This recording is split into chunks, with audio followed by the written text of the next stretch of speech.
તો ગેરકાયદેસર દબાણ કરેલા લોકોની સામે હવે ગુજરાતમાં ઠેર ઠેર કાર્યવાહી થઈ રહી છે, ત્યારે ભાવનગરમાં દબાણ હટાવ કામગીરીનો કેટલાક લોકોએ વિરોધ કર્યો।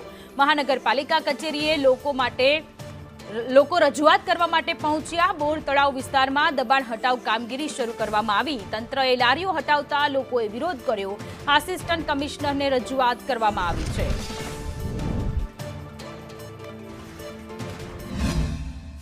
તહેવારોમાં ધંધો કરવા આપશે અને પછી આગળ શું વ્યવસ્થા થાય અમને જાણ કરશે, એટલે એના વિશે અમને ખ્યાલ આવશે કે આગળ કઈ રીતે કરવું અમારે, કે આગળ ધંધો કઈ રીતે ક્યાં પથ્થરના આપે છે, જગ્યામાં કદાચ થોડો ઘણો ફેરફાર થાય કે પછી બીજો કાંઈ નિર્ણય BMC લેશે એવું અત્યારે હાલ અધિકારીઓ કીધેલું છે।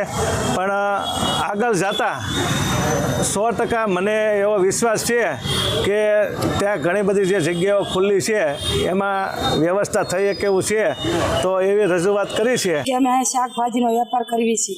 મારા જન્મનો તો એ મને યાદ નથી કે મારો જન્મ સ્થળ જ આયા છે, અને અહીંયા લોકો અમને હેરાન કરે છે રોજ ને રોજ। અમારી વાંહે અમે 150 પબ્લિક હેરાન થાય છે, 150 જણાના ઘર હાલે છે શાકભાજી વેચી, પણ આ લોકો અમને ધંધો કરવાની ના પાડે છે, તો અમારે ક્યાં જવું?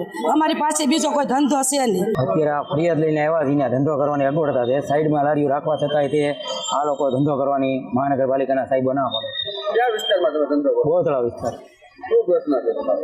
પ્રશ્ન એ છે કે સાઈડમાં લારીઓ રાખીને અમે ઘણા સમયથી ત્યાં ધંધો કરીએ છીએ, ઘણા વર્ષથી, તો હવે બધાને મુશ્કેલી છે, કોઈને લારી રાખવાની મનાય છે સાઈડમાં।